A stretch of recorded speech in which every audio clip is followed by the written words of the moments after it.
Bomb the shit out of them. Bomb the shit out of them. Only Rosie O'Donnell. Crooked Joe Biden. No, get those lights on. Off. He died like a dog. He died like a coward. You can't do it. It's disgusting. 死んだは初めて俺に伝えている。絶望の匂いだ。面白いこと見せようか。ほら、こんなにガチンが多すぎて。お父さん。あかん。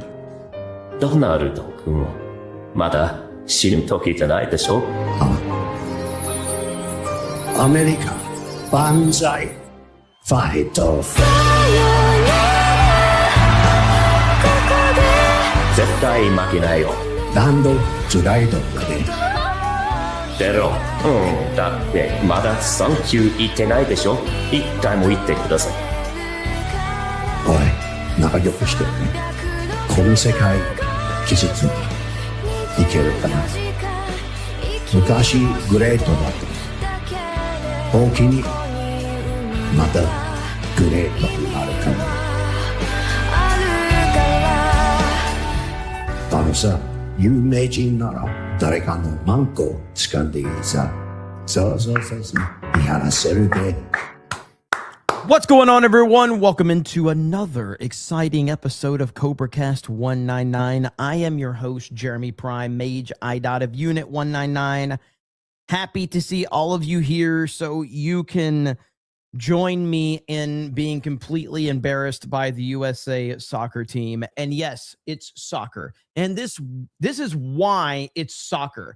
It's soccer because we suck at it. And we're not going to call it football. It's soccer. And holy shit, that was an embarrassing game and an embarrassing performance. My God, it was terrible. I don't know much about soccer, but I obviously am a sports fan.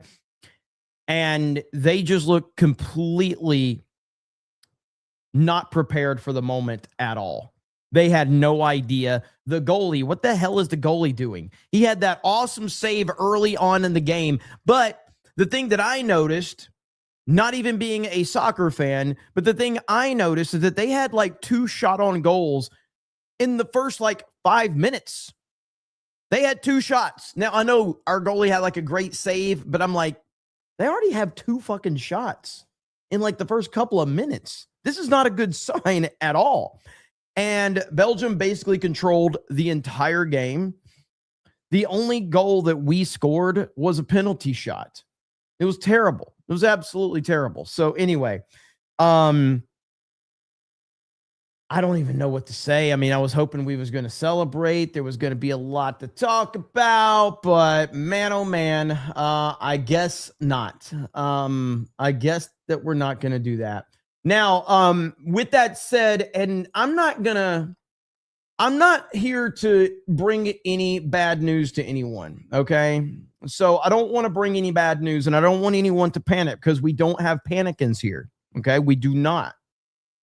But we do have some breaking news, okay? Now, I don't want anyone to get alarmed. I want everyone to stay calm, okay? But breaking news. Trump says Belgium is 2 weeks away from developing a nuclear bomb. Do not freak out. I think everybody needs to stay calm, okay? But this is breaking news right here. This is the developing situation that I'm not sure what's about to happen. We need to get things handled in Iraq or Iran or wherever the fuck we are, one of those places, iPhone, whatever. But now this is huge news.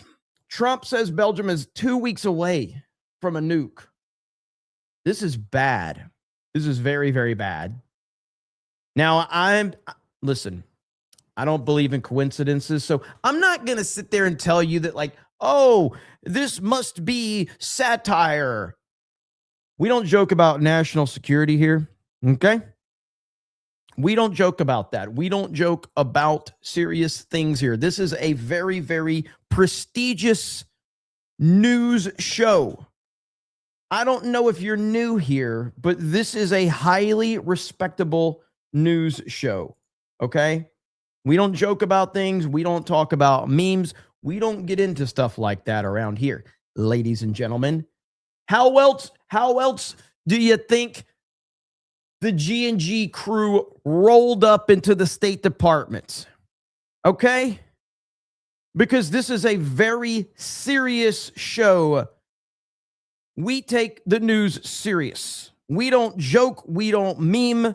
We don't make light of situations. We are respectable. Okay? So there you have it. So, does Israel have a soccer team? Mar Millen says pre-stream chat grip tags. Hail to 199. Didn't see a Rumble one up yet, so you get a super chat here. Enjoy. Thank you. Shades inside. Yeah, I wasn't wearing my shades inside, but for the picture, I think Matt took that picture. Matt Morse, I think. Shout out to the Morse Force. But he took the first picture, and I looked high as fuck. And I'm like, I look high. Let me put my shades on. So anyway, we retook that one. But thank you, Mar Millen. I appreciate it. Mar Millen also says he's new here. Okay? He also says he's new here. So Mar Millen, I'm going to go ahead and apologize in advance because you're probably not going to like it here if you're new. You're probably never going to send me any super chats, and you're probably going to just close tab and probably unfollow and mute and everything like that. And I totally understand. I mean, you won't be the first or the last, but hopefully you'll hang around for a little while. We'll see. Packy Proton says, I think the USA soccer coach was imported. Packy Proton says, sounds outside my window on a rainy night. What New Jersey animal sounds like a pterodactyl in a dino movie? Wish I recorded it in time. Weird noise. That's some weird shit, brother. Okay. Johnny Whiskins says, do you know the location where the meetup will be? It's not announced yet. It's not public. So we'll see whenever, whenever it's announced, but we have not made it public yet. Let me see. Jeremy is a fake country. I'm a fake country? What does that even mean? Jeremy's a fake country, wears mossy oak and salt life, but as a fan. What the fuck does any of that mean?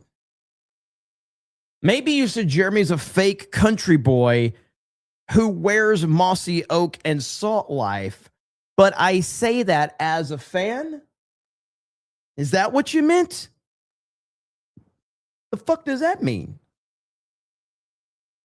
And I've already said, the only way to count to 5 in Alabama, 1, 2, Earnhardt, 4, 5. That's how we count to 5. No, you fake country boy. Why does wearing a mossy oak hat make me a fake country boy? I mean, the fact that my parents might be brother and sister qualifies me, if you want to go down that road.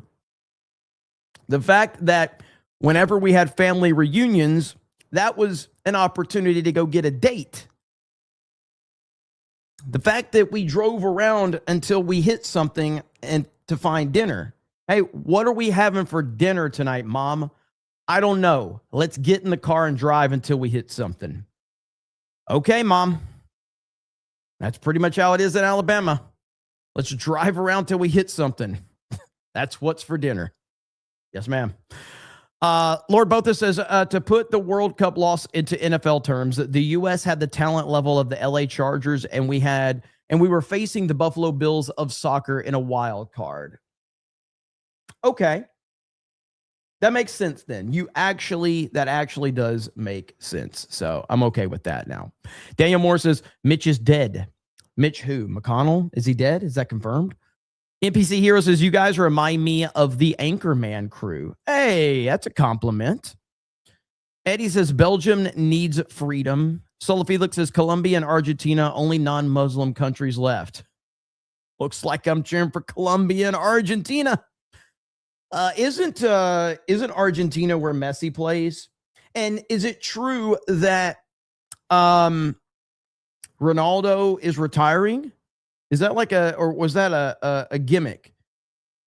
So is Ronaldo, because they lost today, right? So is Ronaldo officially retiring? That's crazy. I bet he was hoping that his final game would be in the championship. Yes to both. Wow. I saw that I Show Speed was crying. And to be honest, USA would have won.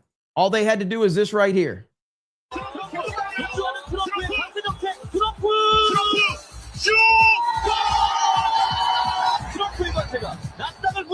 That's all they had to do.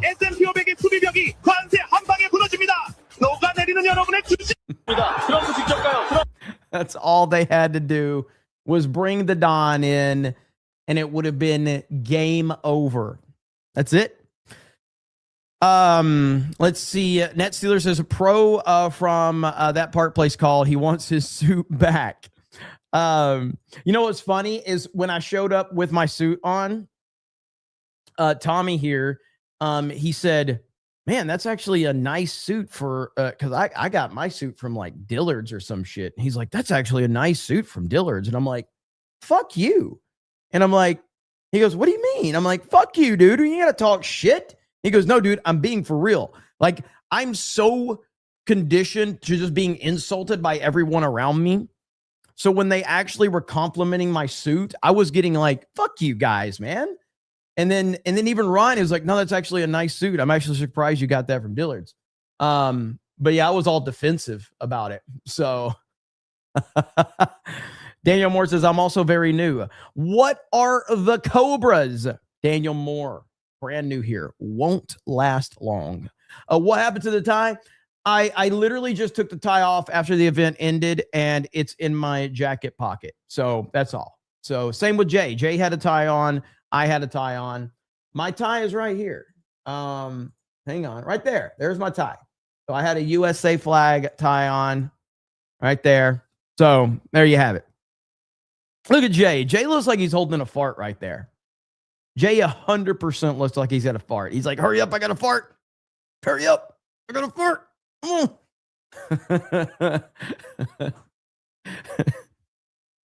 Clip on? No, not at all. Tied it myself.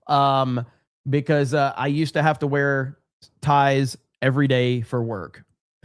Ministry of Von Think says, you see the crazy news about Mitch McConnell's wife possibly being a Chinese spy. Isn't that an old story? Tied to a Chinese spy or something like that. Like, isn't that the cocaine Mitch story and all of that? BMCCB says, Jer is from Gulf Shores. Don't let him fool you into thinking he's a real Alabamian. I am not from Gulf Shores, but I do like Gulf Shores. Gulf Shores is actually beautiful. I prefer Orange Beach. And if I had it my way, I would probably move to Orange Beach.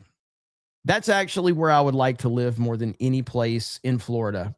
Probably is Orange Beach. Orange Beach, Alabama is, or I'm sorry, when I say in Florida, Orange Beach is literally right there on the Florida-Alabama border. So if I could live anywhere, I guess in the South is what you want to call it. Because Orange Beach is like right there over the line. Perdido Key, and then it goes into Orange Beach. It's literally Florida, but it's in Alabama. Yeah, it's absolutely beautiful there. And I'll just let you Google what the demographics are there, and so you can understand why I would like to live there. So, actually, I'll just tell you, let's just go ahead and look it up. Orange Beach demographics. 87% white population. So there you have it. 87% white. So I think you can kind of figure out why I would like to live there. Gulf Shores is awesome though, but I like that whole area right there. That whole area is great. Managed democracy. What's up, brother? Elite Super Grunt says Trump needs to call FIFA and tell them they got the wrong score. I saw a lot of people making that joke about that, like right here. Send the discombobulator to Belgium. The Trump memes were out of control. And but we do have a few topics. Oh, Little Jim's Halo says, I'm very new here. Well, it's gonna be bad for you. War Angel says, yo, Jeremy, check out whether I let's see. Check out whether I posted towards you. What? I don't even know what you're talking about. Mr. Real Thing says, tagged you in a funny follow-up on the train lady on Twitter. Okay, so the couple things I want to go over. Oh, God, it's painful to do this, but man, Candace Owens. I've seen a lot of people that have essentially said, Candace Owens, that this Tyler Robinson preliminary hearing is going to be the end of her. It's going to expose her grift. And listen, man, I just don't think you guys are understanding that Candace Owens, the people that follow Candace Owens are not interested in the truth. They are not interested in reality. They are interested in this fantasy land that Candace has created for them. Essentially, what Candace has done, Candace has given a fix to the reality TV people and a lot of people that are professional wrestling fans. Back in the day, we knew that professional wrestling was scripted, but we didn't think about the fact that it was scripted. We bought into the storyline. We bought into what was going on, just like people that watch reality TV. Like, deep down, they knew that reality TV was all bullshit, but they didn't care. They just bought into the storylines because it gave them an outlet. It gave them a fix. That's exactly what Candace Owens is doing. People know she's full of shit, but they don't care because she's fascinating. It's fascinating that the stories that she tells, the things that she's coming up with, like this one right here, where she's talking about the maroon coats. Ooh, look at this right here, okay? Listen to her talk to Sean Ryan. When I looked at the footage of Charlie and what happened on September 10th, it struck me as highly unusual that there were so many men wearing maroon shirts. Like, it's not exactly a color that men wear all the time. And there were a lot of men, all of whom were alone. And I just said to myself, this feels like organization to me. Like, they're wearing maroon shirts to identify each other. I then learned from military men that when they do operations, they'll have a color of the day, which is a way for them to identify each other. Why is it showing the Dark Knight? Why are we getting the Dark Knight clip? What the fuck are we doing? Wearing maroon shirts to identify each other. I then learned from military men that when they do operations, they'll have a color of the day, which is a way for them to identify each other. And I believe that those boys that were wearing maroon shirts were all a part of the same identifier. And I even I have a tape of one person after the shot goes off bending down low and handing another guy a maroon shirt, which is even crazier. When I looked at So yeah, man, like when she says shit like that, people are willing to go, oh my God, this is amazing. This is amazing and scary and creepy. And I can't believe that they took Charlie Kirk out. They took him out, everyone. Oh my gosh. So, Cam Higby here says, this trial is going to be devastating for Tyler Robinson and Candace Owens. And I just don't believe that is true. I believe that she is going to be able to still lean into all the bullshit that she wants to. And nobody is going to, the people that they're buying into this, they're just going to continue to buy into it. Nothing is going to be proven wrong from that perspective. She's going to keep doing exactly what she's doing. And unfortunately, I think a lot of people are going to end up being disappointed by that because she's good at what she does. And she's now fighting with Andrew, is it Colvett from Turning Point USA? They've been going back and forth. Candace Owens gets wrecked by Andrew Colvett. Candace has been getting absolutely destroyed today. She immediately crumbles under the slightest pushback, and it's fun to watch. The "we are so close" guys drove her up the wall. So, here's Colvett, and he says, she says, Hey, Andrew, turns out you just don't know how to read. The first 4 points are indeed my allegations. Number 5 is the question format and explicitly underscores a separate follow-up regarding the number that was being reported by other journalists at the time, not me. And he says, then why are you having a meltdown? Because you have no proof for your insanely slanderous claims and theories. I called you on it, and you're resorting to name calling and personal insults instead. I cringe at this stuff so much. Let's see if you know how to read your own words to Sean Ryan. BB offered to take Turning Point USA to the next level. Charlie said no. Somebody in Andrew Colvett's family orbit reached out to me and said that definitely happened because Andrew said that when Charlie said no, he lost millions. So once again, where is your proof of these millions that I lost out on? Your entire fable hinges on some mysterious unnamed source you claim is in my family orbit. Cool story, Candace. We're so close, guys. And as long as you're reacting to her, you are helping her. And that is the problem. And they don't understand that. Giving her attention only strengthens her point. Because what she is able to do is say, look, guys, the more they respond to me, the more nervous they are, the more scared they are getting. That's what she does every single time. And, right here, Candace, you and Charlie were not friends. He managed you. He kept things light and polite so you wouldn't turn on the organization. Show me proof of genuine friendship from the last 12 months of his life, from the last 18 months, from the last 24 months, not some 2018 text, something recent. You gave him anxiety whenever you called or texting, demanding to speak at our events.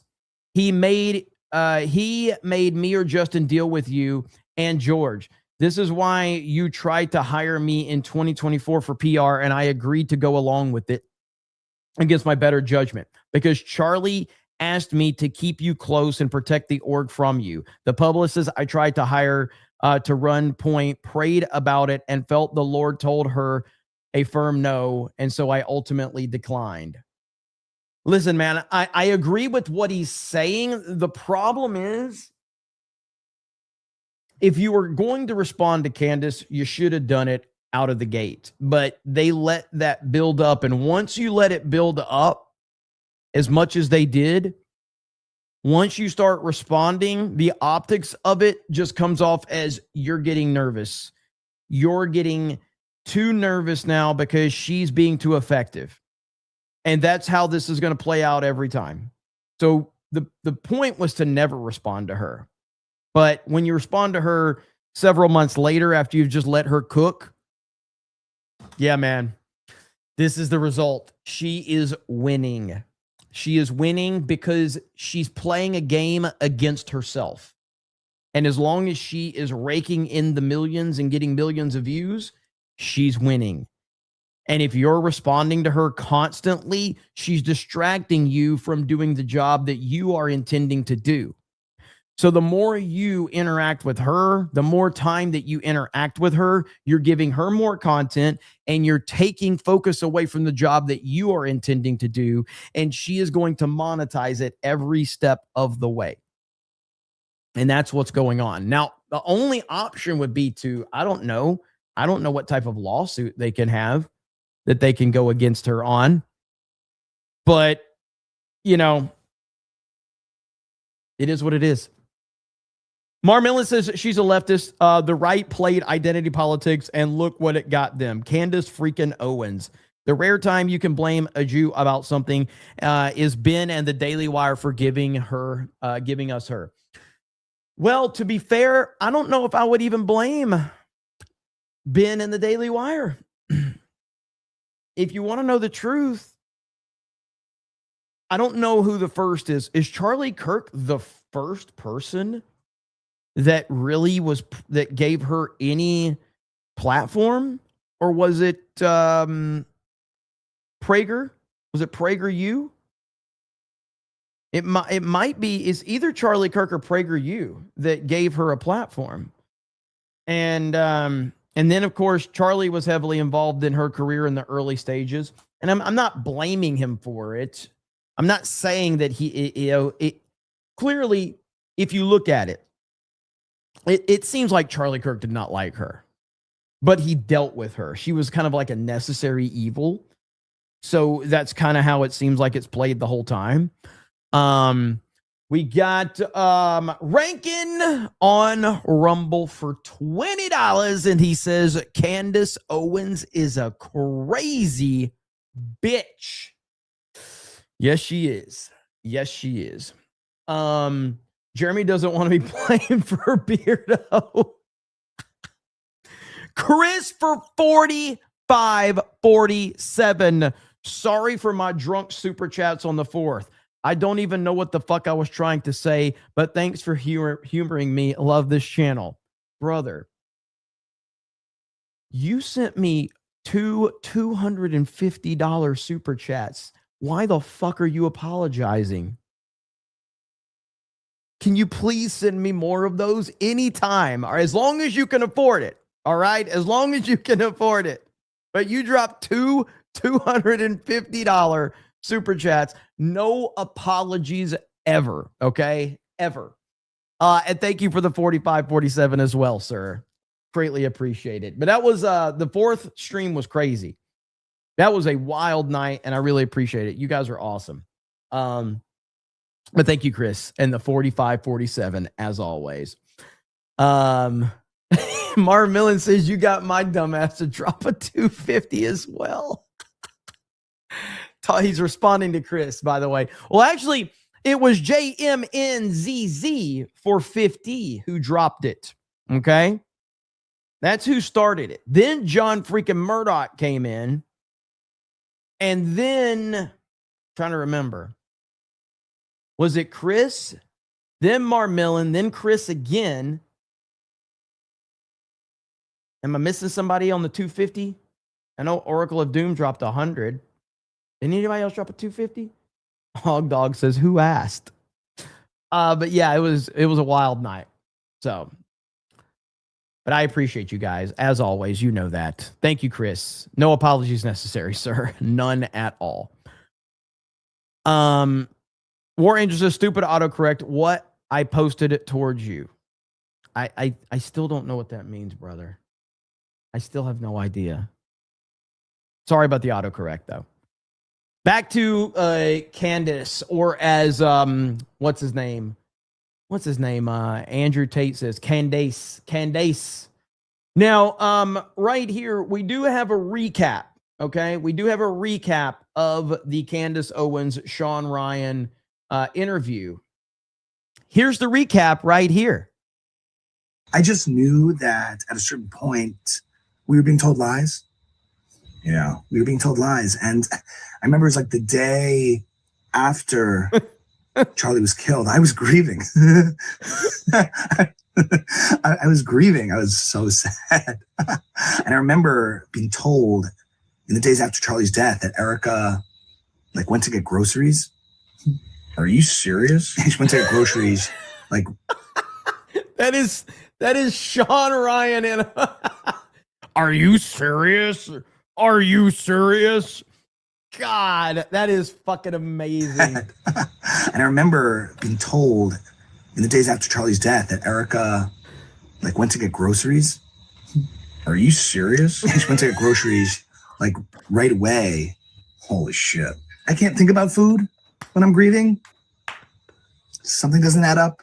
Like, why would you be hungry? Why would you do that? I would think after your husband gets murdered, you wouldn't have much of an appetite at all. Bro, his Sean Ryan is as good as his Tucker Carlson. I have not seen this one at all. His Sean Ryan is fucking on point. Holy shit. And then what? That was just the beginning of it. And of course, I didn't say anything. I just went on vacation to Wyoming. Because it was hard. I was so sad, filled with grief.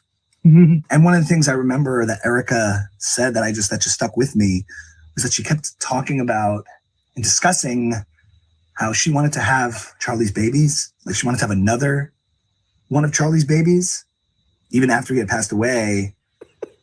And to me, having one of his babies, that just sounded like trafficking. She said that? It sounded like...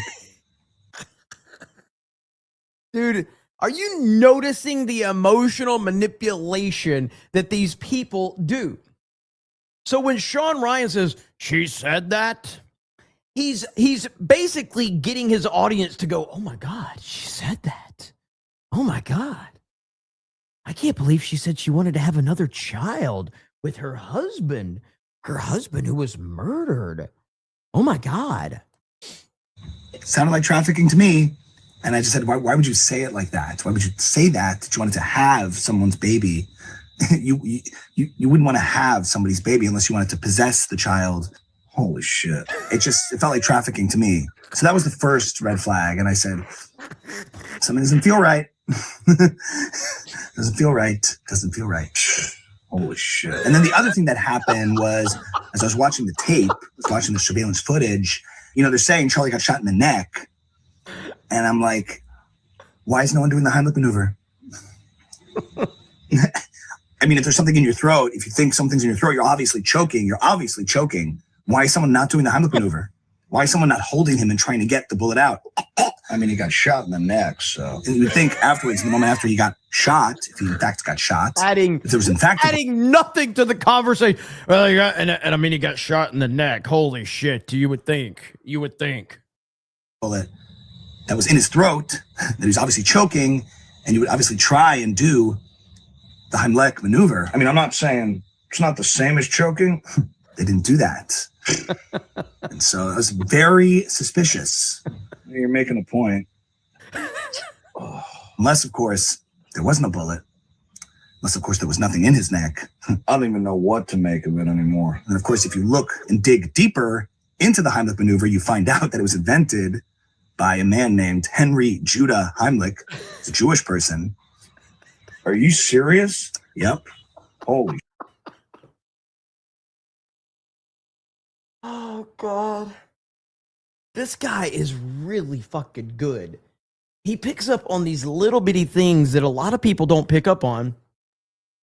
And I don't really watch Sean Ryan. I've seen clips of Sean Ryan here and there, but just like the clips I've seen of the guy, this is exactly how he responds. Exactly. This is fucking amazing. Heimlich maneuver, you find out that it was invented by a man named Henry Judah Heimlich.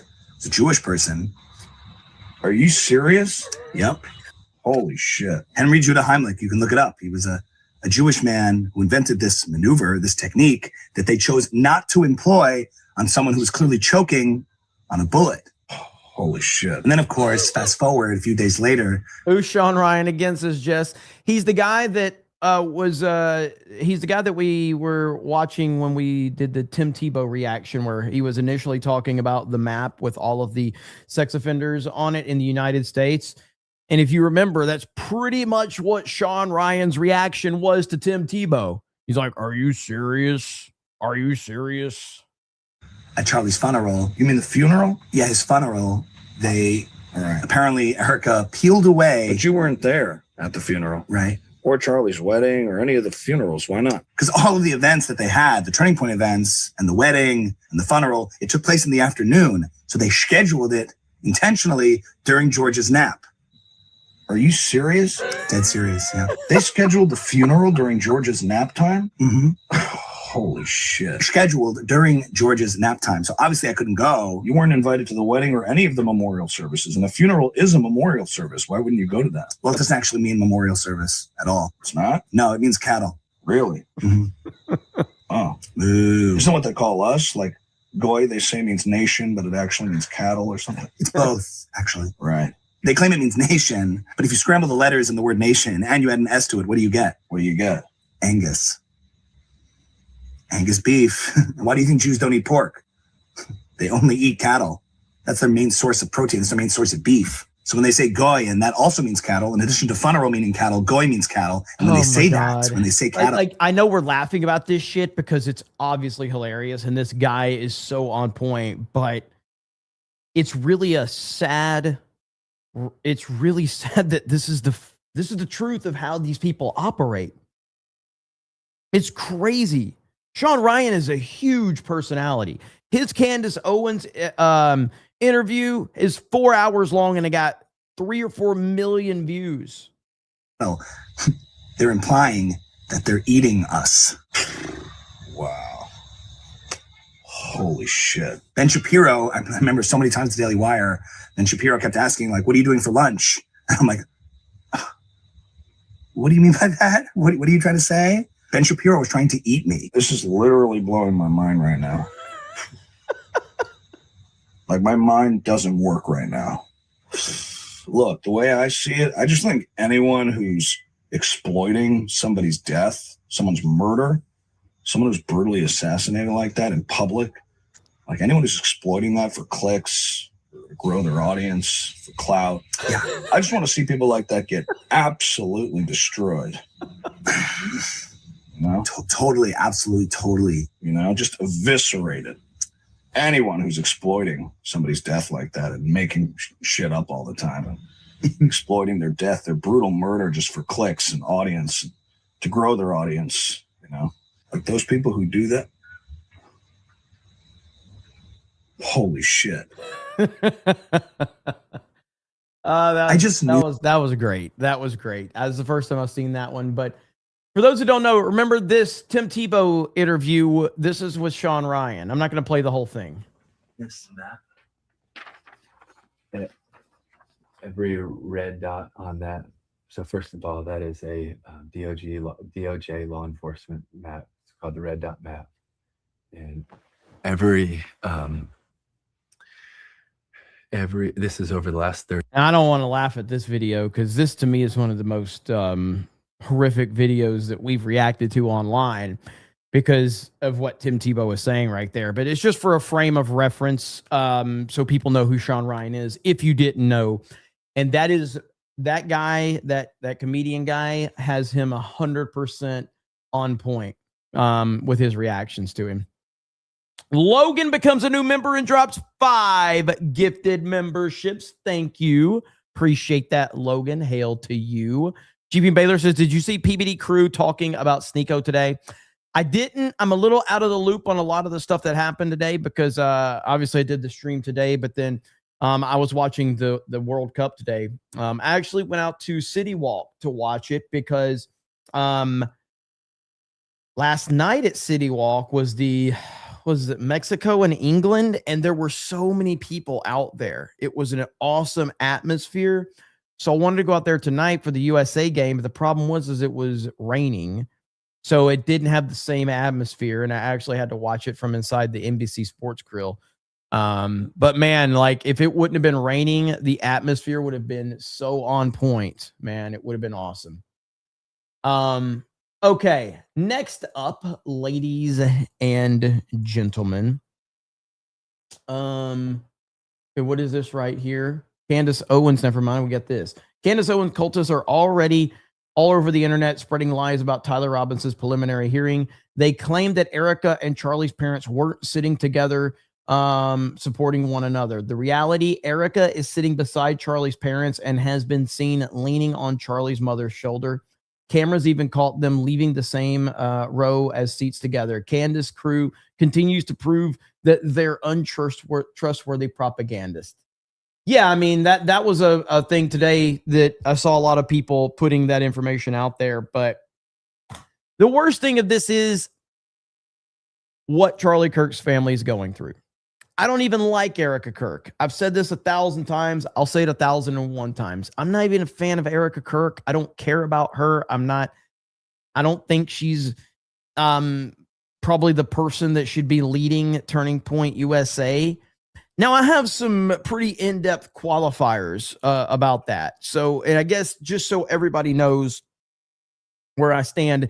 And look, there's a lot of nuance here. There's a lot of details. So let me go over the reasons why I don't think that Erica Kirk should be running Turning Point USA. She's a woman. That's pretty much it. So, but in all reality, it's really more than that, even though that is the simple reason why I don't think she should be running Turning Point USA. But was she the number 2 in command when he was alive? And to my knowledge, no, right? Like, she wasn't like the number 2 person in the organization at the time when he was assassinated. So if she's not the number 2 person in the organization, then I don't think she's qualified to run the organization. Whoever the number 2 person in the organization should run it. Yet she's taking over. And I have said many times, as an old school NASCAR fan, I watched when Dale Earnhardt, the Intimidator, when he died on the last lap of the 2001 Daytona 500, a race that his team won. Michael Waltrip in the 15 won, and his son Dale Jr. finished second, and Dale Earnhardt was running third. And then Sterling Marlin kind of got into his quarter panel just a little bit there. Dale kind of wiggled and hit the wall head on. RIP. But anyway, his company, Dale Earnhardt Incorporated, was taken over by Teresa Earnhardt. And at the time, the entire NASCAR world rallied around Teresa Earnhardt because that was Dale's wife. And so, you know, you were just like, well, of course, the Teresa, she's going to run Dale Earnhardt Incorporated, and she's going to take him to heights that we've never seen in memory of Dale. But she actually ruined it in just a few short years. And that's the truth of it. You think Kathleen Kennedy ruined Star Wars? She ain't got nothing on what Teresa Earnhardt did to Dale Earnhardt Incorporated. She's got nothing. It was a quick death as soon as this woman took over. She ran Dale Earnhardt Jr. out of the entire company. To put that in perspective, how do I put this in perspective? Okay, Dale Earnhardt Jr. was to Dale Earnhardt Incorporated after Dale Sr. died. Dale Jr. was to that team as Trump is to MAGA. He was the most popular driver in the history of NASCAR. The entire sport was on his shoulders. And this woman, because of jealousy, ran him out of the company. It's the equivalent of running Trump out of MAGA, which would never happen, obviously. But you get what I'm trying to say. Without Dale Jr., that company was not going to survive. But this was a woman that was jealous that Dale Earnhardt Jr. was more popular and more prominent than her and got more attention than her. So she decided to run him out of the company. I tell all this to say, I get the same type of vibes from Erica Kirk in a lot of ways. And I don't mean to throw any negative shade towards her, but that's just the truth of it. And I'm qualifying that by saying, with all that, I feel terrible for what she's going through. Because I don't think that she's necessarily a bad person. I don't think she's an evil person. I just think she's not the right person to run Turning Point USA. But what the stuff she's going through is next level shit with what Candace is doing to her and what a lot of people on the internet are doing to her. The accusations that she's involved in this cover up and all of that. I'm not behind all of that noise. I've also said that I think it's kind of disgusting that they use Charlie Kirk's social media accounts to further their stuff. And again, I'm just speaking as a person that's on the internet a lot, but I think that you would have more goodwill from people if you weren't using his social media constantly to promote things. That just feels weird to me. Charlie Kirk's Twitter, Charlie Kirk's YouTube. I feel that they should be memorialized for Charlie. And I feel that there should be a significance to that. This was Charlie Kirk built those with Charlie Kirk's words, with Charlie Kirk's actions, with Charlie Kirk's voice. And now with all of those followers, you're using it to continue to run the company that he created, which I do understand that, but it just feels slimy and dirty to me. I don't like it. And it feels like very much a female decision to do that. a very emotionally charged female decision. So that's my opinion. But then you have stuff like this. Candace never accused Erica of killing Charlie Kirk. That's what the Candace fans say. But this is what Candace actually said. Guys, straight to jail for questioning at least Erica. I don't care who's mad. I really do not care who wants to be upset after this episode. Really, you'll be wasting your breath. You can spend $1 billion on influencers because this is all becoming increasingly inexplicable. You are asking me to be an idiot, actually, and I cannot do that for you. Someone once commented beneath this show that if the situations were reversed and there were this many verifiable lies. So right here, Movie Erotic says, first of all, okay, man, me and you disagree on a lot. TP USA has gained 26,000 chapters this year. It's highly successful with Erica Kirk in charge. You're wrong. First of all, you didn't spell your correctly. Secondly, Turning Point gained all of those chapters because Charlie Kirk was murdered. That's why they gained all of those chapters. That has nothing to do with Erica Kirk's leadership. Zero. The only thing I can credit Erica Kirk with is that incredible Super Bowl alternative show, which was incredible. But Charlie's murder is the reason that happened. Absolutely. On top of that, let's just call a spade a spade. She has access to the Trump administration. She has access to everybody that Charlie connected the company with. And because of Charlie's assassination in front of the world, a lot of those people are willing to work with Turning Point USA in memory of Charlie. They just are. That's not a bad thing, but these aren't things that is happening because Erica Kirk is making them happen. It's just not. So while you're not wrong, you're 100% wrong. So we'll just leave it at that. Anthony Gaming says whoever wins out between Norway and England is going to win the World Cup. World Cup, got some deadly strikers. I've heard Norway and England are good. I guess Argentina because Messi's on their team. So I guess we'll see what happens. Mitch Revelting says Mitch's wife was caught fleeing to China to speak with their second in command despite being a private citizen right when Mitch is MIA dead. Where are you hearing that one from? I'm curious about that one. Mar Millen says TPUSA was founded for and a great thing for young conservative Christian males who felt lost on campuses. Know what cannot relate to young males on campuses? Every woman on this planet. Well said.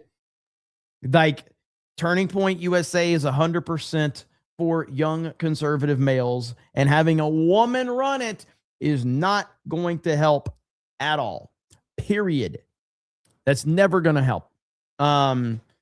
So yeah, short term, there's going to be a boost and there's going to be some traction, but it's ultimately just, it's going to fall flat on their face when it's all said and done. All right, next line of news. This clown right here, Graham Plattner, loses key endorsement over these new essay allegations. Tonight, as mentioned at the top of the show, a new sexual assault allegation against the Democratic nominee for U.S. Senator from Maine. Graham Plattner is calling the accusation by a former girlfriend troubling, serious, and false. But he's also saying he's pausing to consider what to do next. Correspondent Alexis McAdams is live tonight with the latest there. Good evening, Alexis. Brett, good evening. Tonight, the Maine Democratic Party is urging Graham Plattner to drop out of the Maine Senate race. This after an ex-girlfriend says back in 2021, he showed up at her house very drunk and forced himself. Believe all women. Listen, while I don't think that you should, I'm only listening to Democrats right now. Democrats say believe all women. I believe her. I believe everything she said. I'm not going to question her. You're not supposed to question victims. You're not supposed to ask for evidence. You're not supposed to ask for anything. Believe all women. on her, even though she says she repeatedly told him to stop. So this is what we know. Jenny Rakakot is a woman from Maine now accusing Plattner of sexual assault. She talked to Politico in a new report saying, I remember him grabbing my pelvis and being really forceful on me. I remember the specific. Oh my God. Well, as we know, a woman would never lie. So this is horrible.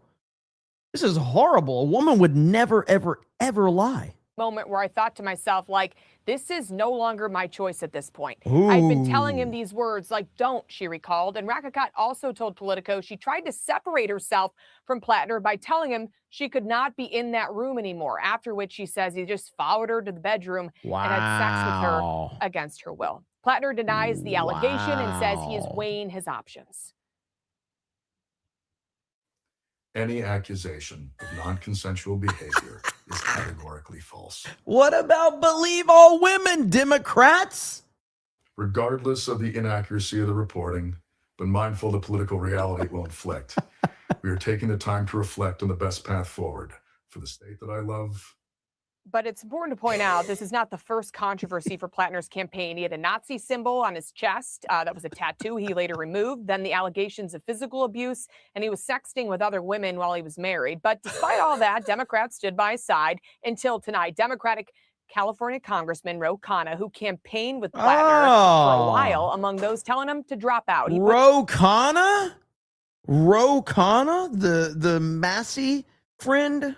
Posted this, Brett. I've been very clear that sexual assault or violence against women is a red line. These allegations are very serious and credible. Graham Plattner should drop out from the race. I'm withdrawing my endorsement. We're going to keep an eye on the fallout here again tonight. And Republican Senator Susan Collins, Brett, calling these allegations absolutely appalling. But Collins says it's not up to her to choose the Democratic nominee for Senate. If Plattner does drop out, he'd have to withdraw by July 13th. Now, what is this? Hang on.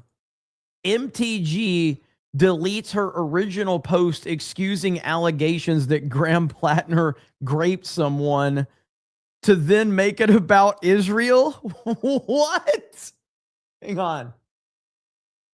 If you are raped or essayed, report it immediately. Don't wait years later until the man runs for office to go to news outlets to tell your story.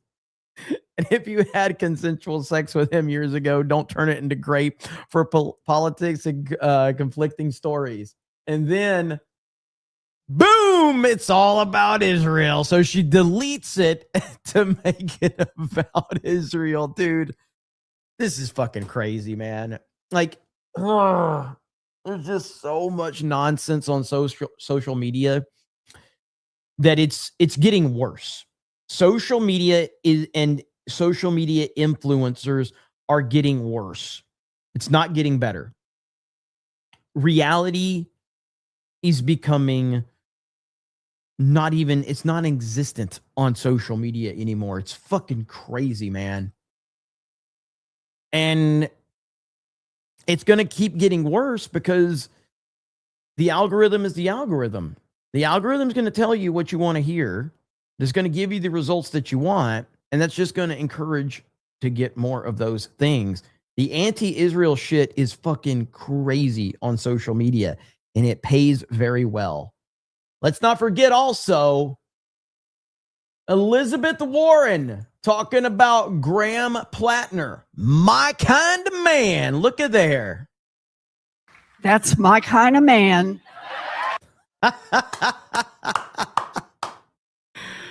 What you got to say today, Elizabeth Warren? What you got to say? We're very, very curious if you still feel that way, Pocahontas. I'm sure you do. I'm sure you are very, very consistent with that. So this was the initial story.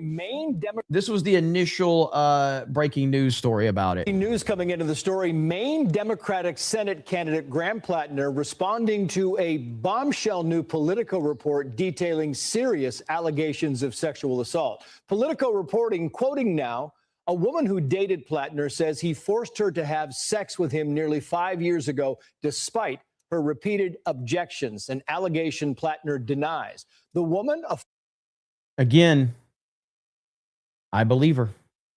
41-year-old Maine resident named Jenny Rakakot detailed the alleged incident in 3 interviews over the past 2 weeks. Now, Plattner denying the allegations outright. He just put out a new video calling them, quoting again, troubling, serious, and false. He says, again, quoting, "We are taking the time to reflect on the best path forward for the state that I love." More on this as we get it. I love this shit right here, man. This is so good. So it's been very fun to watch all of that play out.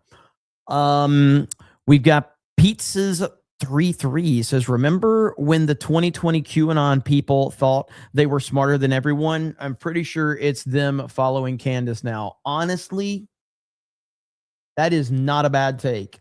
That is not a bad take at all. I tend to agree with a majority of that right there. Daniel Moore says, Nobu from Daredevil might be in Spider-Man. I'm mutuals with the actor.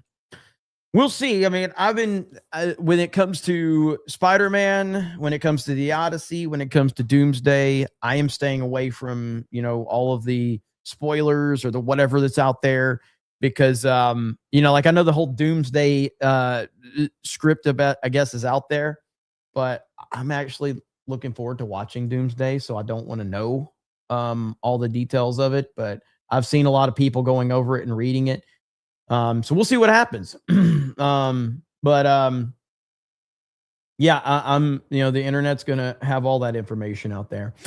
Movie Erotic says, look at Graham Plattner's news. Lefties are crashing out. We just covered that.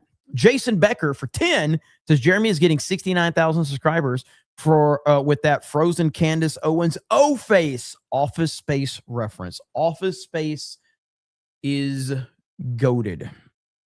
That is one of the greatest comedies in history right there. Marmilla says, S. Becker says, sure, I'll take proud sexist, but at least I'm not poor. Damn! Let's fucking go. Let's fucking go. Marmillan dropping the knowledge right there. 8 o'clock says, isn't this one of the dudes in Tim Wall's VP commercial? The liberal men? Is he? I'm not sure. I'm actually not sure about that. Chat will remember, though. So you can let me know.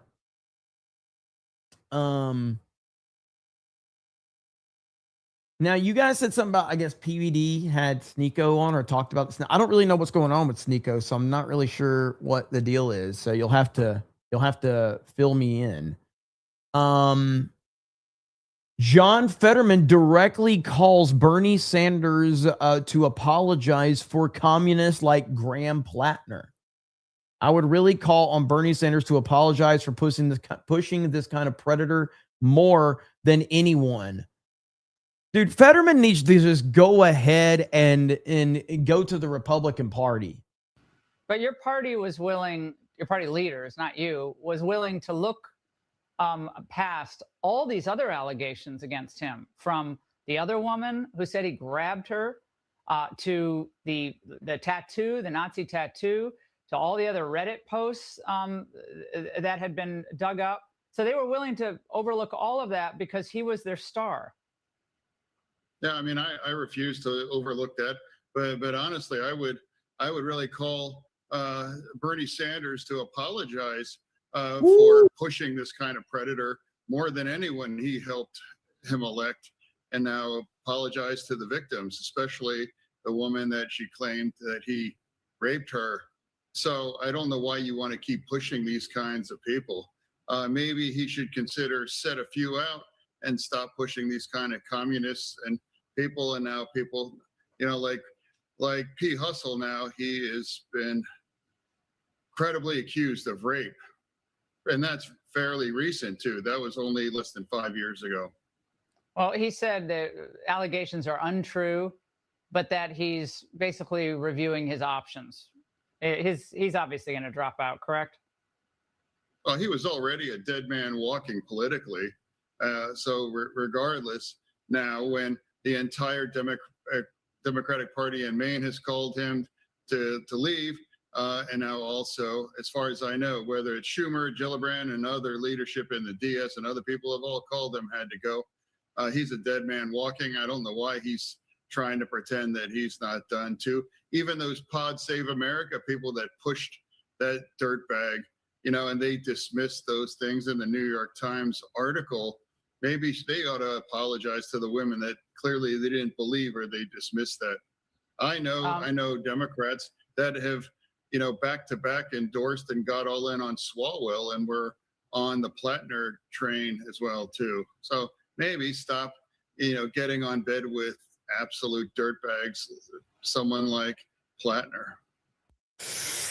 That's a pretty savage takedown from Fetterman right there. So, boom. That was pretty awesome. Vault 199 Gaming says, without social media, mainstream media would control all info. Oh, I agree. I mean, obviously, I make my living on social media, so I'm not,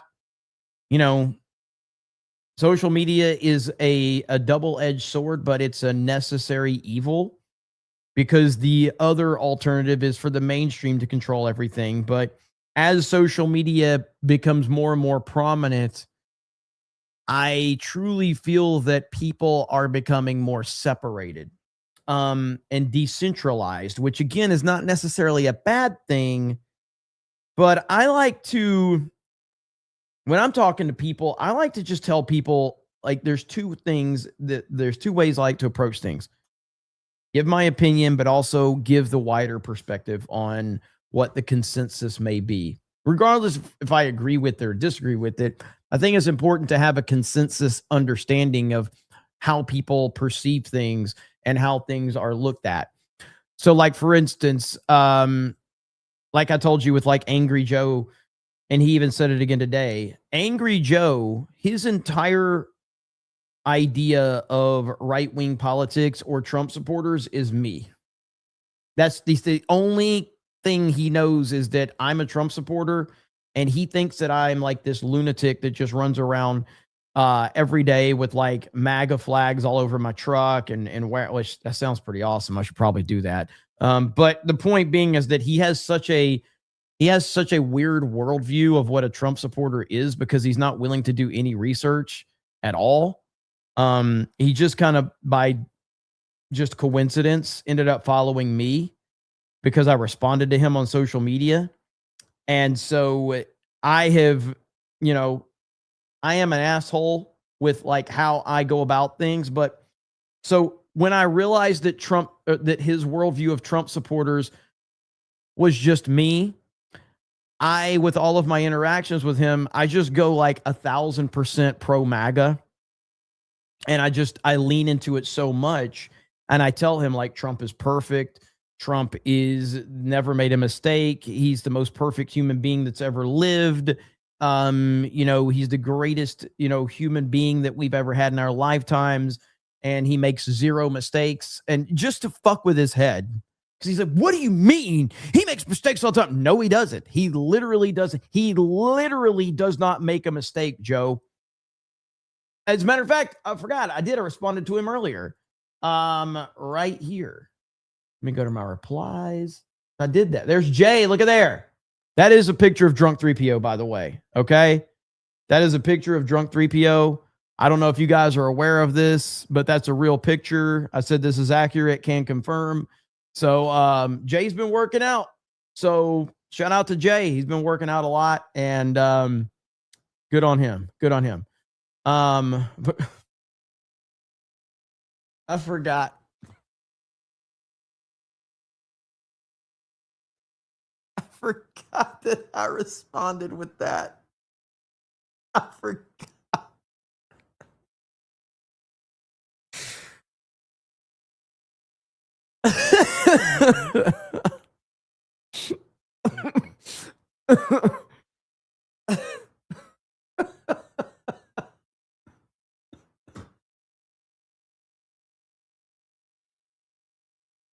Oh, man. So there's a certain someone that made this for a thumbnail for earlier, and I told that certain someone that I don't think I'm going to put that on a thumbnail. That might be a little too far. And so, but I do have it for Twitter replies. So I didn't want to put it on a thumbnail. It's like that might be a little too far. But y'all just some racists and shit. Y'all just racists and shit. All right, I gotta stop scrolling through my replies. I gotta be careful because I don't remember what else I've fucking done. So let's see here. Okay, here it is. Here's my reply to Joe. Okay. So this all started because I reacted to Lupita Nyong'o and her ridiculous take on what she would say to Homer. I said this dumb bitch didn't even know what the Odyssey was until she was cast in the movie. This is 100% Nolan's fault. Effing hell. So there she has it, where she had never heard of, the Odyssey until Nolan cast her. All right. So then Joe comes in with the tip of the hat, like, oh, my lady, I am here to save you, my lady.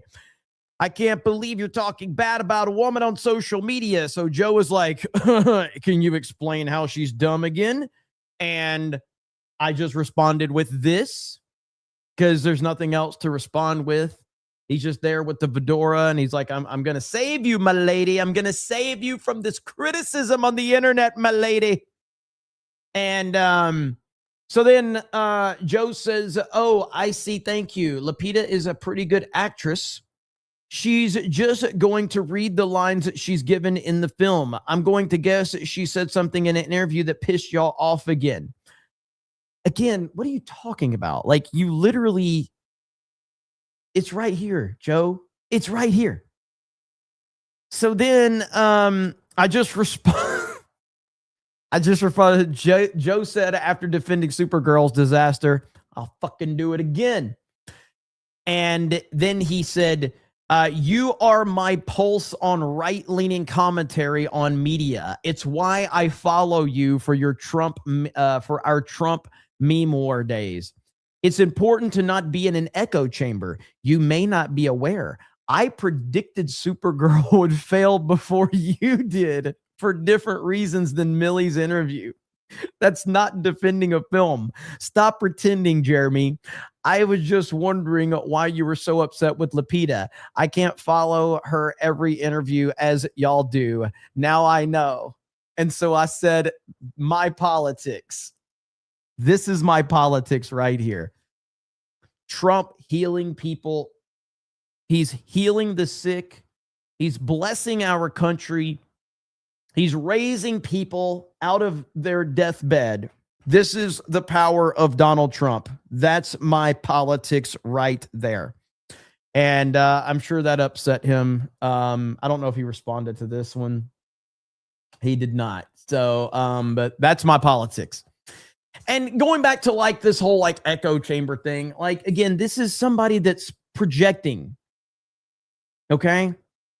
I mean, for the last 4 weeks on Friday Night Tights, I have literally pissed off the whole fucking chat by having a different take on shit. Okay. Like, for Joe to claim that anybody outside of him, like for him to say anyone else is in an echo chamber when he himself is literally in an echo chamber is fucking hilarious. Like, I don't care about making people mad with my opinions. I don't give a shit. I probably once upon a time worried about what the chat said. I don't fucking care. I have my opinion. I don't give a shit what anybody thinks. It doesn't matter. Social media has turned into, such a hyper focused on everybody wanting their own opinion read back to them. And I'm bored with it. We need some different opinions out there in the fucking world. I'm the only person on the fucking panel on FNT who's going to sit there and say, I'm looking forward to the Odyssey and I think it's going to be good. And I stand by that. If I'm wrong, I'll say I'm wrong, but I stand by it. I think it's going to be good and I'm looking forward to it. I think it's going to be drowned out by a lot of these casting choices, but they're going to be very minor characters in the movie. We'll see what happens. Who cares?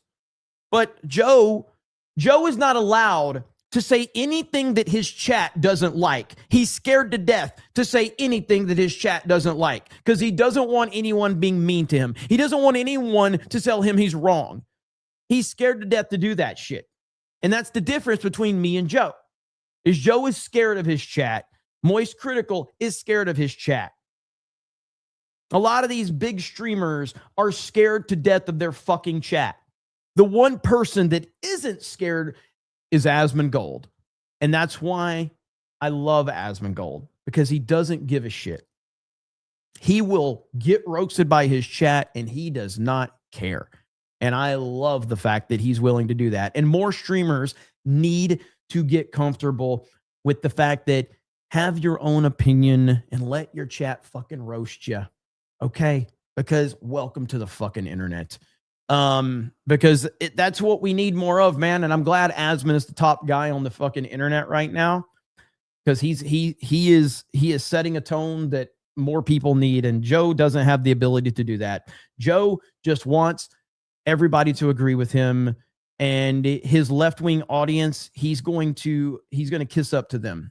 He's going to tell them what they want to hear so that they can tell him how great he is. That's who he is. So,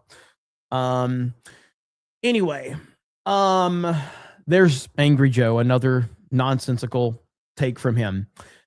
Movie Erotic says, Ty Boyer runs TP. It will be good. Kirk is a figurehead. I don't really know who that is, but who is that? Okay, hang on. Who runs TP USA? All right. She's the CEO. She's listed as the CEO. She's the chairwoman and CEO of Turning Point USA. She's the top dog. Markiplier is another one that isn't afraid of his audience. He shuts down a live stream on Undertale because people were being retarded.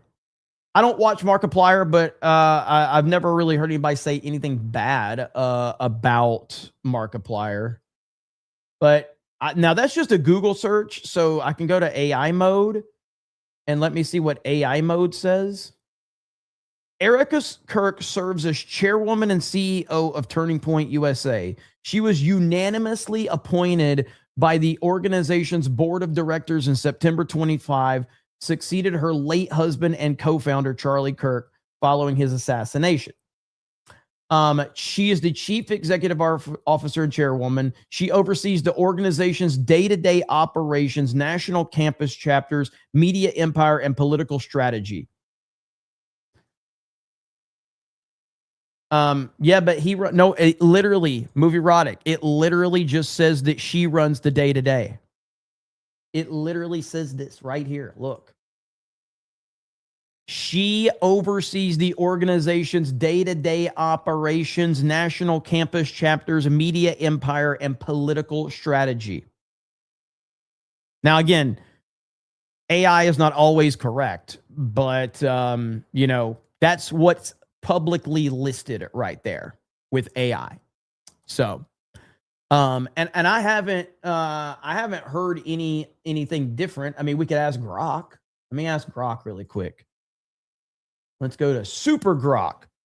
Who runs day-to-day ops at TP USA? Okay. Right here. Let's see what it says. Come on, Grok. JD Advanced. And it specifically said day-to-day ops. So I am interested in how it's going to answer day-to-day operations. I didn't say who runs it. I said who runs day-to-day operations. And if you use AI for anything, so right here, okay, Erica Kirk oversees Turning Point USA overall, while day-to-day operations are handled by COO. Okay, so she's the CEO. COO is below her. She is the person in charge of Turning Point USA. The COO is answering to her. She is the boss. Now, he might be handling day-to-day operations according to Grok, but she's the one. She runs everything. So technically you are correct in your second comment. She's the top dog. Everything goes through her. Did Grok get it right? I think so. And this is the thing with AI. Like, you have to ask AI specific questions and then follow-up questions because it misses a lot of shit. Essentially, the only thing AI is there for is to compile information for you. So, that's all it really is. And ask about Tyler. Who is Tyler? Here, let's see. There is nobody named Tyler in their organization. This is their other key executives. Tyler Boyer. Okay.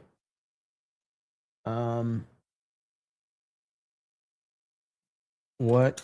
I don't even know who Tyler Boyer is.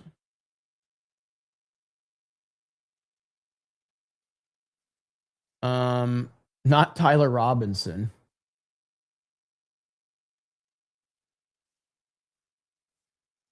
See what this says. Longtime senior leader at Turning Point USA, but is no longer the day-to-day operations person there. So there you have it. So he's no longer day-to-day. Because Erica fired him because she's in charge. And she's a woman, and she don't have to put up with no man's bullshit. So there you have it. So whoever he is, he's no longer there. She runs it. It's her.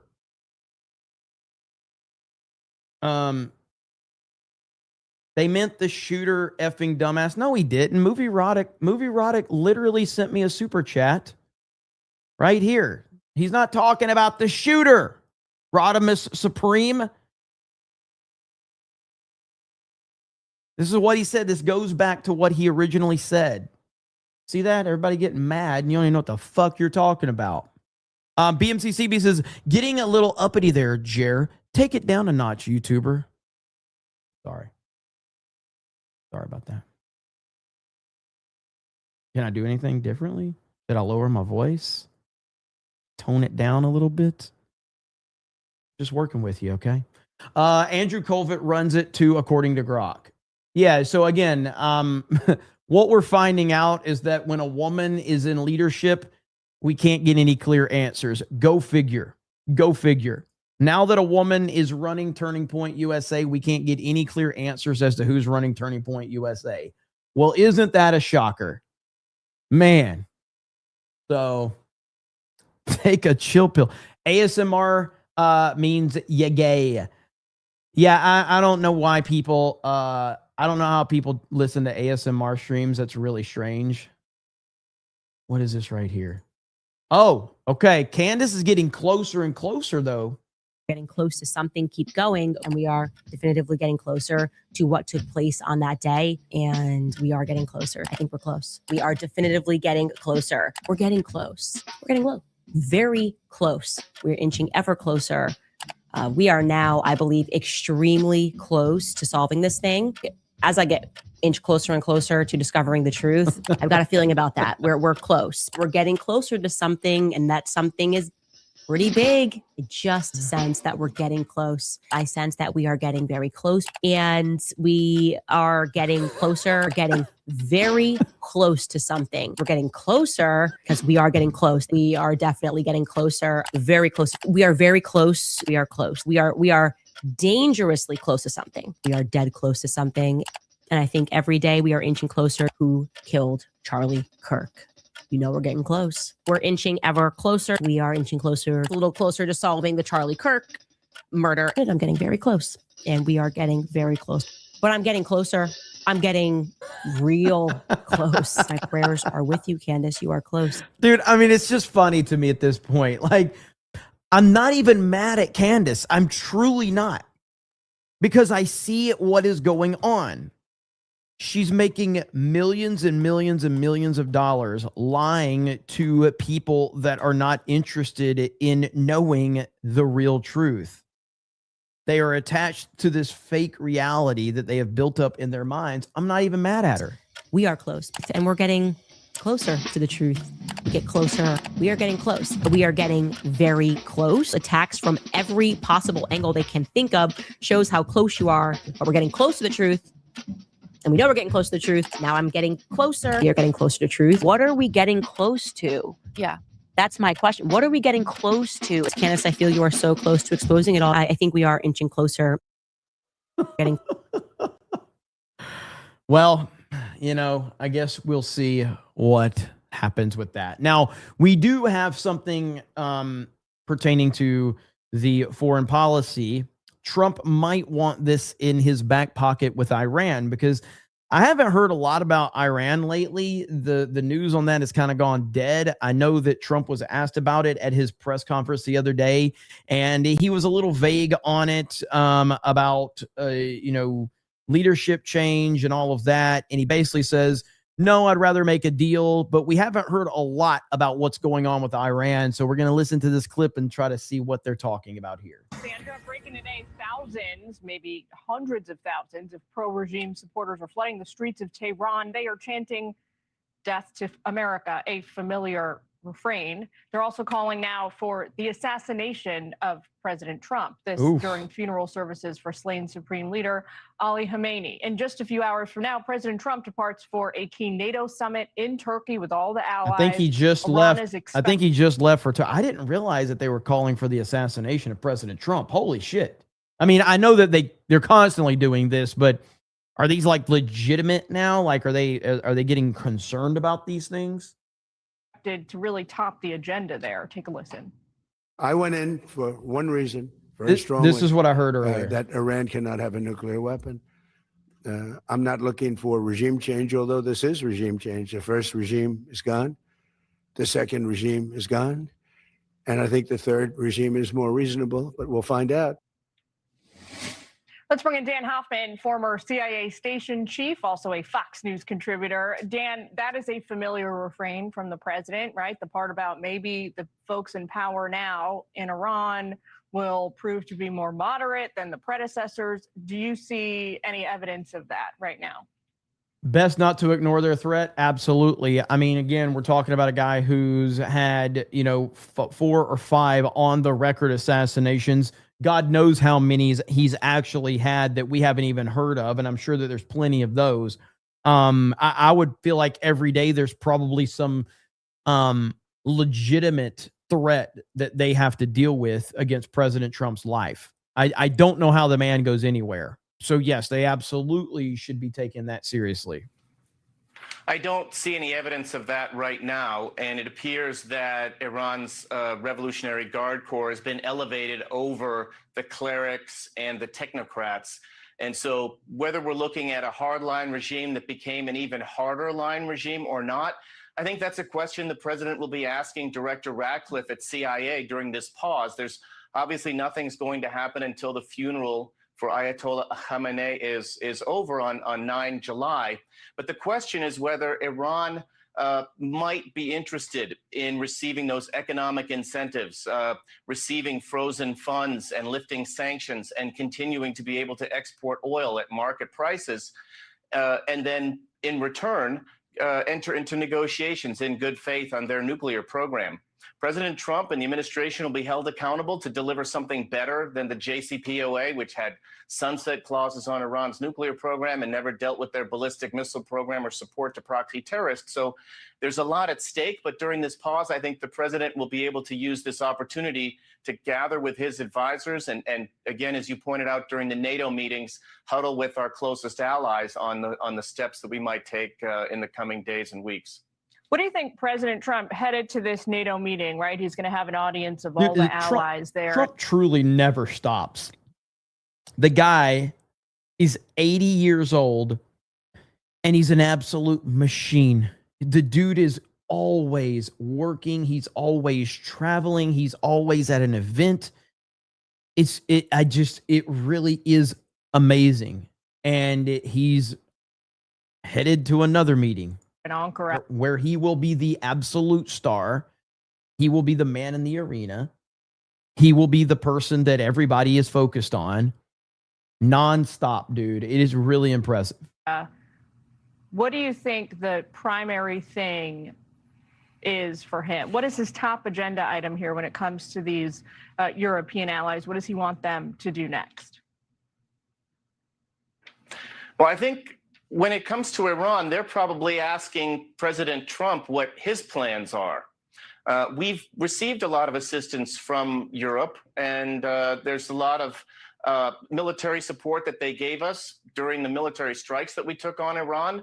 And I think what the president might want is to have that in his back pocket so that we're not only offering Iran economic incentives, but that we are telling Iran that if they don't go along with this opportunity that they have to negotiate in good faith, then they will be facing additional kinetic strikes. And if we make that point clear and Europe backs us up, our NATO partners back us up and say that, yes, we will continue to provide the support that the United States needs to conduct these strikes, well, I think that would be helpful.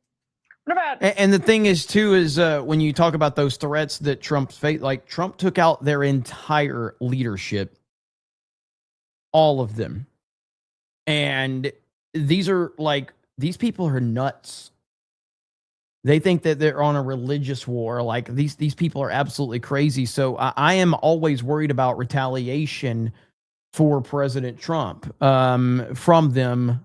So I do worry about that. And of course, the memes have been glorious. If I can play it. What are you doing? What are you doing? Nothing. Me? Just hanging around. It's so good. It's so good. This, Dan, Washington Post headline, this in addition to all the video footage we have been showing our viewers this afternoon. They write a crowd chants death to America as Khamenei's casket winds through Tehran over and over and over again. Tens, maybe hundreds of thousands of people there. Aside from being sickening, it's also sort of undermines this idea that there's this entire population yearning to be free of this theocratic regime. Well, I think this Iranian regime is using the Ayatollah's funeral as a public relations stunt designed to try to show that the country is unified behind the leadership, the current leadership, against the United States and against Israel and against the Gulf states. They want to project strength and unity. Whether, in fact, that's true or not is another matter. Dictatorships like Iran are inherently brittle, and what's happening behind the scenes oftentimes is entirely different from what we're seeing publicly. Perhaps a lot of those people feel threatened to be out there, feel that it's a requirement, feel they'll be punished or sought out if they are not by the regime, which is notoriously. So something to keep an eye on, obviously. And that's why every time we see, like we just saw Trump, at the 4th of July celebration, we saw him speaking. He was obviously behind, glass, protective glass. But I love Trump, man, but he's got to stop. He got cute and kind of went outside of that protective glass. Remember at the end? I don't know how many of you were watching when that, but he kind of stepped out for a minute just to kind of entertain the audience. It's dude, you can't do that. You just can't. They're waiting for that moment. There could be somebody, because Trump is so unpredictable. They could literally be sitting there waiting. They're like, every now and then he does something. He's got to stop that shit. We've got to keep an eye on that. And I hope that people around him are talking to him and saying, Mr. President, we know, but there are legitimate threats every single second. Trump is fearless. He absolutely is. And it's why everybody in America loves him. Everybody that's not a gay retard loves him anyway. So we'll see what happens. Okay. 8 o'clock says, look up Gojo's Infinity. This is Candace's closer. If you know, you know. I will look that up. Little Jim Taylor says, one of Elizabeth Warren's ex-staffer is in Tehran. Graham Robbins says, Candace is getting about as close as to the truth as Steve Odenkirk is getting to the girl while running towards her. And Kung Pao enter the fist. Good old Kung Pao. VJ the Vigilant says, Jared, I just want to know, has Candace found out what the oranges are for? She's getting very close. She's getting very close. The last thing I want to talk about is something that we were talking about a little bit earlier today. And you're going to get an honest assessment from me. So as you know, I have been saying consistently, even with all the controversy, even with all the hate, even with all the negativity, that I believe that The Odyssey will end up being a good movie, and I do believe it will be successful. So we got first reactions today for Christopher Nolan's The Odyssey. And spoilers, everybody loved it. Now, what's my take on this? My take on this is you shouldn't believe a fucking thing that any of these people are saying. You shouldn't believe a word of anything that these clowns are saying. Even if it lines up with what I claim is going to happen. I have not seen a review from one single person that I actually believe that I think is genuine, because these are the people that want access. These are the people that want to stay in the good graces of Universal and Christopher Nolan. None of these people are going to give you an honest opinion on anything. Again, even though I think that this is probably what I think the majority of people are going to end up thinking about this movie, I don't believe any of these people. And I've looked at all of them. I've looked at every single person that has put these things out. I've seen videos. I've seen tweets. I've seen 3-part tweets. And all of them are just not trustworthy people. And so don't fall for this. And I'm not saying anyone would. I'm 99% of you don't even agree with me on this fucking movie anyway. But point being is that don't fall for this bullshit, because none of these people are serious people. Not one of these people went into this going, I'm going to give an honest opinion. Not one of them. They all want the access and they all want to stay in the good graces. So I wanted to address that the first reactions are out there. These are from critics, by the way. These are not social media influencers. These are actual critics. These are people that are on Rotten Tomatoes and they work for mainstream, platforms and all of that. So not even close that they should be taken seriously, but they're out there. And the interesting thing is that even people that are on that side of the aisle, even they don't believe these people anymore, because a lot of these people are the same people that gave positive reactions to Supergirl. Now, if you want to get into the details of it, they weren't giving this high of praise to Supergirl, but they were giving praise to Supergirl. And in particular, there was one guy that said that The Odyssey is one of the greatest movies he's ever seen. So I had to look up this guy and see what the deal was with him. So he named his 4 favorite movies of all time on one thing. His 4 favorite movies were, one of them was Terminator 2. Good movie.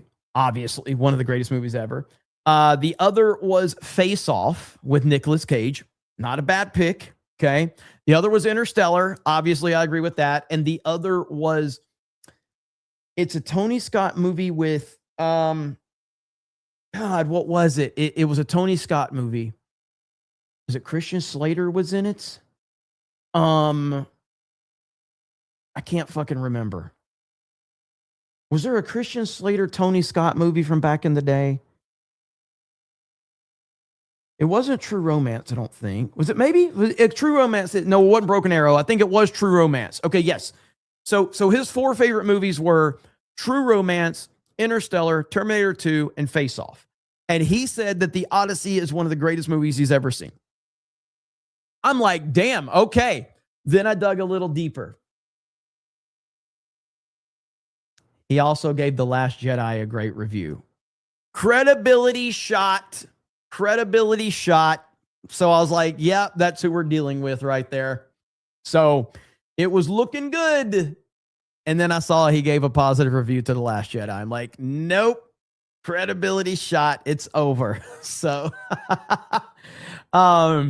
that was his top 5. Well, I don't know if it said if he was to pick his 4 favorite movies, and he said that he picked True Romance and Face Off to be a little outside of the box. because he said that there's certain movies that he thinks everybody's going to say. So I could appreciate that he was going a little outside of the box instead of naming like Lord of the Rings and all that shit. So anyway, the point being is that these first reactions are out and they are exactly what most people were expecting them to be. While I don't think that this means anything for the future of the film, I think you're going to find out when the overall embargo drops, which is next Tuesday, I believe. And that's when all of the overall reviews drop. But even still, people like me and Gary and Drinker and all of the, like, we're not going to be able to see it until it comes out, that because we don't have access like these people do. I think Chris Gore might be able to see it early, but none of us are going to be able to see it super early because we don't get what these people get, because we're never going to just say this shit to get this type of access. This is never going to happen. So anyway, all right. So there we have it, ladies and gentlemen. Renzer says Jermaine, Souls games are nothing but horror games. Okay. Phil says the Odyssey is Hollywood's Hail Mary. They need it to succeed massively. I personally want this movie to fail, but I don't think it will fail. Unfortunately, it's not going to fail. I just don't see there's almost no scenario where this movie fails, in my opinion. And I think a lot of people are like, I saw somebody when you have right-wing people talking about movies, I don't know if I can find this tweet really quick. Let me see if I can track this tweet down. This was one of the dumbest tweets I have seen. I couldn't. Well, first of all, hang on. This is amazing right here. It's if somebody that's good with AI could please make this scene in AI, please. I want to hear him laugh about that. Okay. I need to see this in AI. You serious? I'm not dying for that. Oh my God, please somebody that's good with AI. I know our chat can do it. I know they can. I believe in you. All right. So that would be the best thing ever if somebody could pull that one off. You serious? Not dying for that. All right, let me see if I can find it. I couldn't believe the level of stupidity that I was seeing here, but I don't think it was from Breitbart. They responded to something. Here it is right here. Okay. So Breitbart, did they delete their tweet? Maybe they did, maybe they didn't. So anyway, it was obviously announced who Elliot Page was playing in the Odyssey. And it was Sinon. And this account says they changed it at the last minute. And I'm going, no, they didn't. No, they didn't. They didn't change it at the last minute. Do you know how delusional you have to be to believe that they changed this? What? It's crazy. And then Breitbart says that makes a lot of sense. And I'm like, Jesus Christ. So this is the level of delusion we're dealing with here, where people think that Christopher Nolan's just hearing negativity on the internet and is just changing characters. Like, oh my God. So yeah, Sonic the Hedgehog style. They just changed Elliot Page. You know what? That would not even be remotely close to how that would go. But let me see. So Achilles, yes, no, it's not Achilles. I'm still holding out hope that Brad Pitt is Achilles in the movie, but I would not put money on it at all. Time will tell. But again, I will just repeat that if Christopher Nolan really cared about Ellen Page, Christopher Nolan would have told Ellen Page to go get the help that Ellen Page needs, because Ellen Page is a mentally ill woman. And instead, Christopher Nolan said, let me go ahead and help embrace your mental illness. And let me go ahead and give you a role where you can embrace your mental illness. And I'm also kind of tired, like, gotta be careful of YouTube on this shit. So, how do I word this? I don't like the term trans woman or trans man. I think that those terms are only helping to continue the delusion. We need to call people mentally ill when they're mentally ill. And that's really, it's that simple. If someone's mentally ill, just call them mentally ill. When you call them this thing, like, you're just embracing their delusion. There's no such thing. Like, it's just not, it's a made up thing. Somebody's mentally ill. Tell them they're mentally ill. Tell them to go get fucking help. Simple as that. So, Taker says, so Odyssey won't be a Floppenheimer. I mean, I don't think so, but I mean, the jury's still out, so we'll see what happens. Christopher Nolan enabler confirmed. Agreed. All right, so that's been 2 streams today, nearly 4 hours. I'll be back tomorrow with more, and then of course we have Tuesday night's main event tomorrow. So that's going to be fun. We're going to talk about Xbox and PlayStation and all that bullshit. We'll talk about the Odyssey as well and other stuff. So you guys have a good evening. I really appreciate. Oh shit! Hold on. Dark Red Knight for $1 says, "Holy shit." There it is. Rankin says, before safer walls. You're talking about Earnhardt. And then Rankin says, ban the spammer. Lisa May 4223. Did we ban the spammer? Did we get it? Did we get the spammer? I don't know. I'm looking to see if we did. I'm sure the mods took care of it over there. So, roast Blaine tomorrow cookout. Oh, it's happening, Soundwave Superior. By the way, for those that didn't see my stream a little bit earlier before we end, I do want to end on a good note. You should go see Young Washington. If you have not, please go see this movie. I loved it. I didn't know what to expect going into this movie. It's got an 80% on Critic List, and that's exactly what I gave it.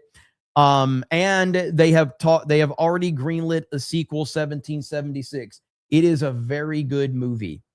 It's just on point. The lead actor is great in the role of young George Washington. And as I said in my review here, here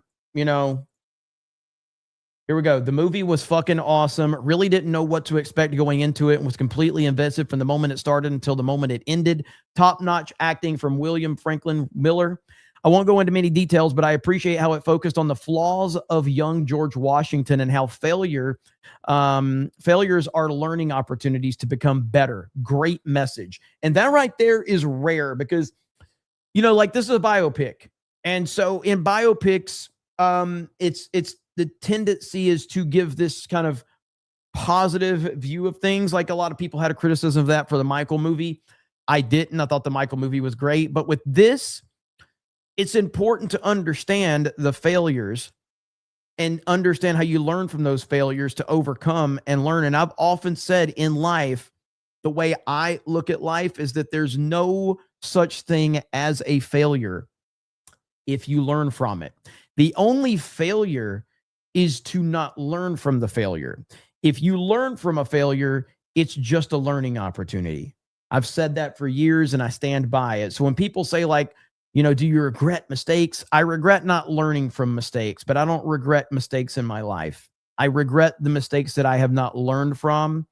But every single human being on this planet, except for Donald J. Trump, has made mistakes. And we've all had to learn from those mistakes.